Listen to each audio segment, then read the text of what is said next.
Relation between radius and curvature, जो centre point होता है, कर्वेचर एंड फोकल लेंथ, यानी कि जो कर्वेचर की रेडियस होती है और जो फोकल लेंथ होता है उसका जो रिलेशन है वो देखेंगे।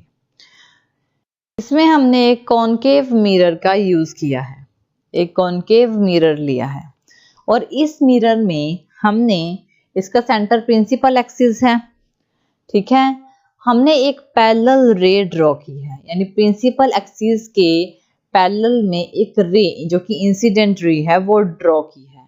ये जो रे है ए पॉइंट से बी पॉइंट तक जा रही है। अब देखिए बी पॉइंट पे जब जाती है तो ये कॉनकेव मिरर है, तो ये क्या होगी, बी पॉइंट से टकरा के उसी मीडियम में वापस आएगी क्योंकि कॉनकेव है। तो ये सेंटर वाला पोल होगा, ये है फोकस पॉइंट और ये है सेंटर ऑफ कर्वेचर, जिसे सेंटर स्फीयर का सेंटर। तो ये जो टकरा के वापस आती है और फोकस पॉइंट से ये पास हो रही है, बी पॉइंट से यानी कि ए से बी तक गई, बी से रिफ्लेक्ट होके एफ तक आके ये बैकवर्ड डायरेक्शन में आई। रिफ्लेक्शन के बाद उसने फोकस पॉइंट से वो क्या हो गई, वापस आ गई। अब हमने क्या करना है, एक डॉटेड लाइन ड्रॉ करनी है जो सी और बी के बीच में होगी। हमने यहाँ पे एक डॉटेड लाइन सी और बीच में बी में ड्रॉ कर दिया, यानी सेंटर ऑफ कर्वेचर और पॉइंट बी जहां से वो रिफ्लेक्ट हुई है उसमें, नॉर्मल एट पॉइंट बी। अब यहाँ पे एक एंगल बन रहा है ए बी सी। अब ये जो एंगल होगा वो होगा इंसिडेंस एंगल, जिसे एंगल आई से डिनोट किया जाएगा।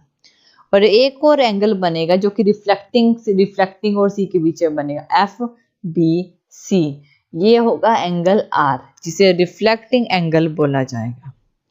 अब देखिए जो एंगल है ए बी सी, ये इंसिडेंट एंगल है जिसे कि आई से डिनोट किया गया है, और एंगल है एफ बी सी, ये रिफ्लेक्टेड एंगल है जिसे कि आर से डिनोट किया गया है।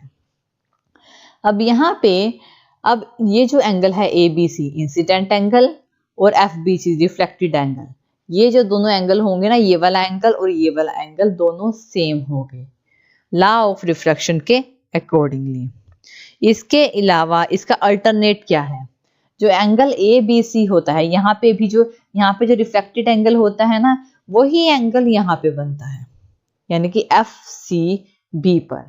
तो यहाँ पे हम इसे ऐसे लिख सकते हैं ए बी सी एंगल जो इज इक्वल टू होगा एफ सी बी के, ठीक है, ये इंटीरियर एंगल है, अल्टरनेट बोलेंगे हम इसे।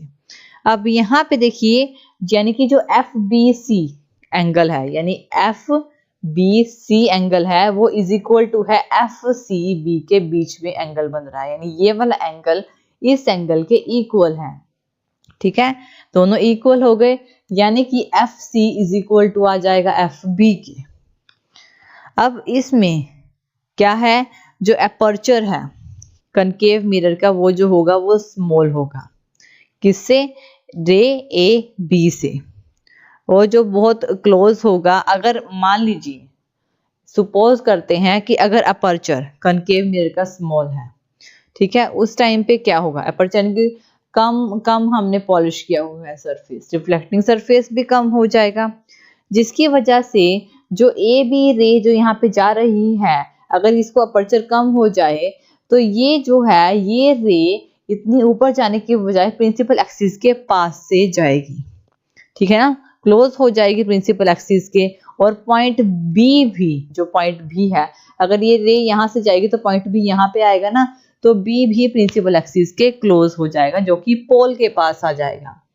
ये है पोल, इसके पास आ जाएगा अगर ये रे डाउन हो जाती है तो, रिफ्लेक्टिंग अपर्चर कम हो जाता है तो जो एफ बी है उस टाइम पे एफ बी वो अप्रोक्सीमेट हो जाएगा एफ पी के। तो यहाँ पे क्या है कि जो F C is equal to होगा एफ पी के। अब हमने क्या किया था कि एफ सी किसके इज इक्वल टू है, एफ पी के। अब सबसे पहले देखते हैं इसकी रेडियस क्या है, radius of curvature F P plus F C, यानी इसका सेंटर से लेते हैं ना हम रेडियस, यहाँ से लेके यहाँ तक, यानी F P plus F C जो इज इक्वल टू आर के है, यानी रेडियस है। और यहाँ पे एफ सी किसके इज इक्वल टू है, एफ पी के, एफ सी एफ पी के इक्वल है। यानी कि एफ सी एफ पी के इक्वल हमने पुट कर दी, F C is equal to F P, F C की जगह आपने एफ पी पुट कर दिया, तो 2fp is equal to R के इक्वल आ जाएगा। तो यहाँ पे एफ पी क्या आ गया, आर अपॉन 2, एफ पी क्या आ गया, आर अपॉन 2, और एफ पी क्या है, एफ और पी ये क्या होता है, फोकस से पोल तक का डिस्टेंस, जिसे कि फोकल लेंथ बोला जाता है, जिसे स्मॉल एफ से डिनोट करेंगे। Small F is equal to R upon 2। जो फोकल लेंथ होती है मिरर की वो डिपेंड करती है रेडियस पे, जो रेडियस ऑफ कर्वेचर है उस पे। तो फोकल लेंथ कितनी होती है, आर अपॉन 2, यानी रेडियस की हाफ होती है, ये हम इसमें बता सकते हैं। Thank you for watching this video. और ज्यादा अपडेटिंग वीडियोस के लिए आप हमारे चैनल लर्न एंड ग्रो पर हमें सब्सक्राइब कर सकते हैं। Thank you. With question number 12, so it says an object is placed at a distance of 10 cm from a convex mirror of focal length 15 cm. So यहाँ पे हमें f दिया हुआ है, it is 15 cm.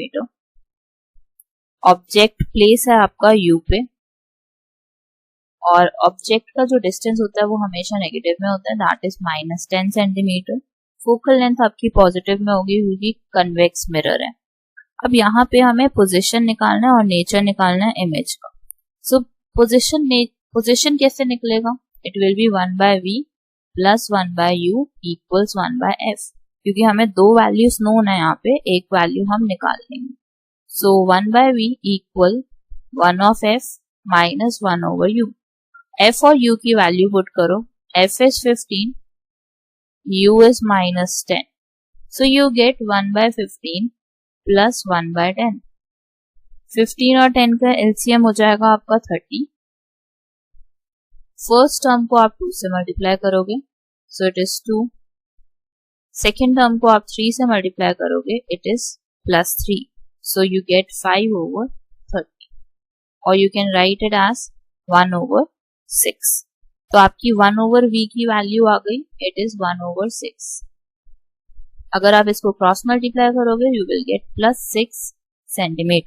So image is formed 6 cm behind the mirror and it is virtual and erect. It is mostly erect in the case of convex mirror.